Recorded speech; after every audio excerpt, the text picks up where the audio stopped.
Good morning guys, and welcome to another edition of the Sri Lanka travel photography vlogs. I don't really talk like that. Keats and I woke up early this morning to come here. This is Ravana Falls, and we got here and there's like hardly any water falling because it's been so dry. And to make things worse, let me run you across onto the bridge.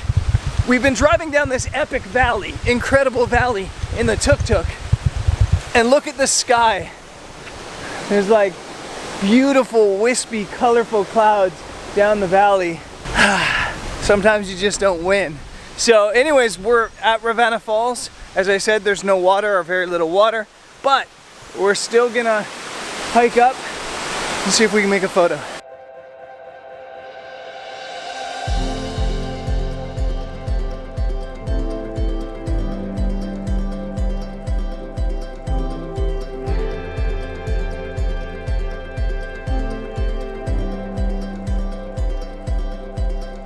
Okay, this was a failed mission because apparently there's no trail to the top up to where it looks like there's the nice waterfall. So the only place you can really photograph from is down on the first two sets of falls, which aren't that photogenic, or from the platform, which would have been okay with a big sky. But yeah, just no water, no way to get up, so a little bit of a fail.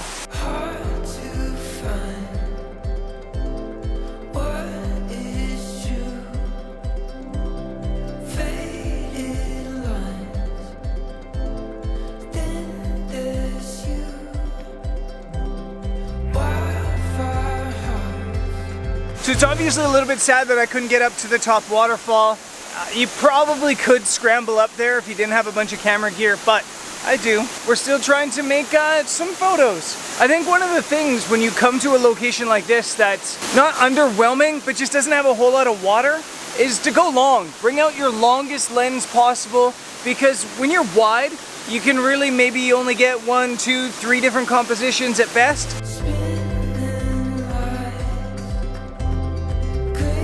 As soon as you pull out a telephoto lens, it gives you so much more variety. It allows you to just like totally expand on your creativity. You can focus in on the details, you can search for patterns in the water, you can play with different shutter speeds to get, you know, silkier, smoother water or sharper water. There's a lot more you can do. Yeah, basically I think the long lens kind of unleashes your creativity. And so yeah, I have the long lens on. That being said, I don't know that I've made a photo I like, but I'm trying.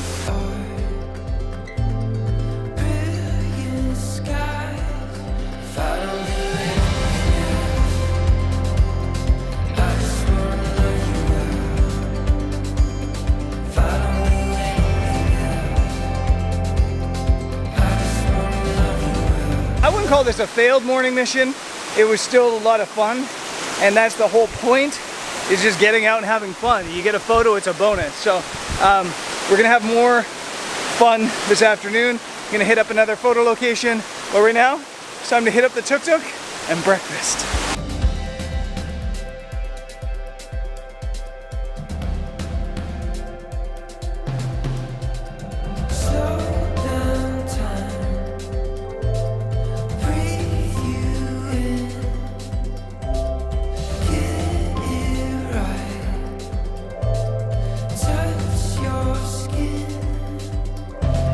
We've been working all day and now heading out for sunset to another kind of classic, iconic spot here in Sri Lanka.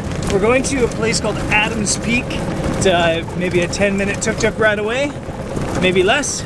And then I'm told about a 20-minute hike up, so it should be fun.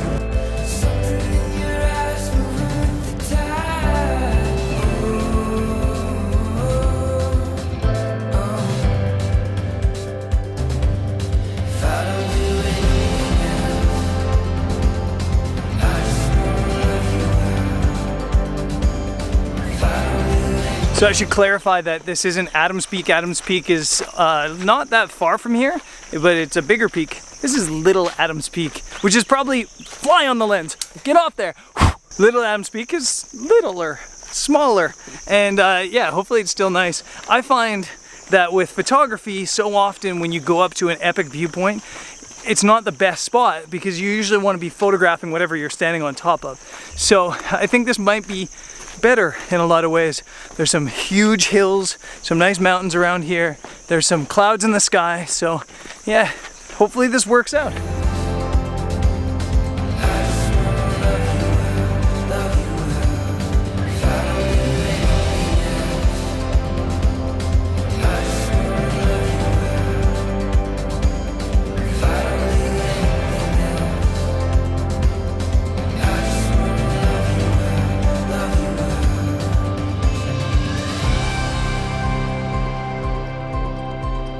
So after hiking up and losing probably a pint of sweat, we made it to the top of Little Adams Peak.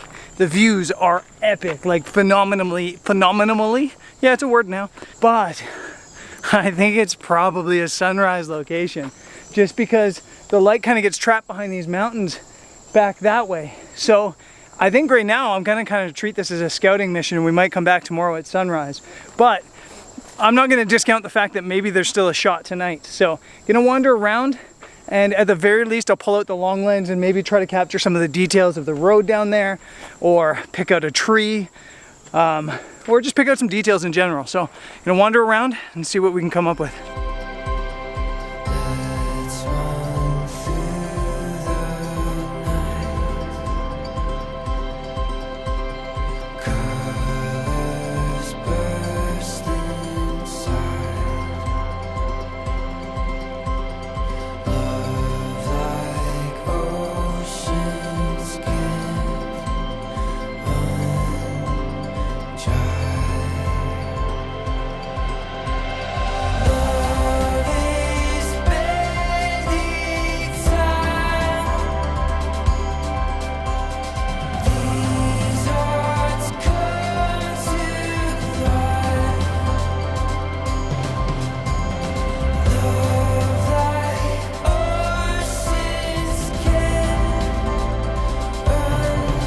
Cutesy. What up? Okay, I was set up in a bit of a crowd, so I didn't talk about the photos, but I was basically just shooting the vista. It was a big open view, 4-stop medium grad, holding in light, and yeah, they're pretty average. I think we definitely have to come back for sunrise. But then, as I popped up the hill, I came to the other side, and Keats is over here, and the sky is just insane here. There's not a whole lot going on. Actually, there's basically nothing going on in the foreground.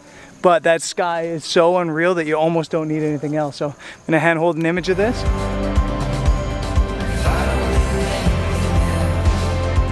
Then we're gonna hike down. We'll come back up in the morning.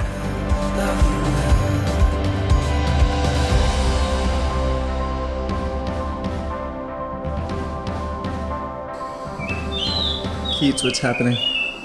Looks like we're locked in. It's 5 o'clock in the morning and yeah, security. Can't you just break the lock open with your teeth? Okay, so a bit of a fail this morning due to the hotel locking us in. I would be lying if I said that was the first time that happened. That actually happens a lot. I'll get down to the front desk and then I'll spend like a half an hour trying to find a security guard to open the front gate. But this morning we just couldn't get out. So sadly we didn't get to photograph Little Adams Peak a second time. But I do think I did get a photo yesterday night at sunset. So I'm glad I took photos, because I guess you just never know when you're gonna get locked into a hotel. And that's it for today's episode. Obviously a little bit short, but that's how it goes sometimes. And I think I still have one episode left from here in Sri Lanka, wildlife photography in Udawale National Park. It should be fun. See you there. Peace.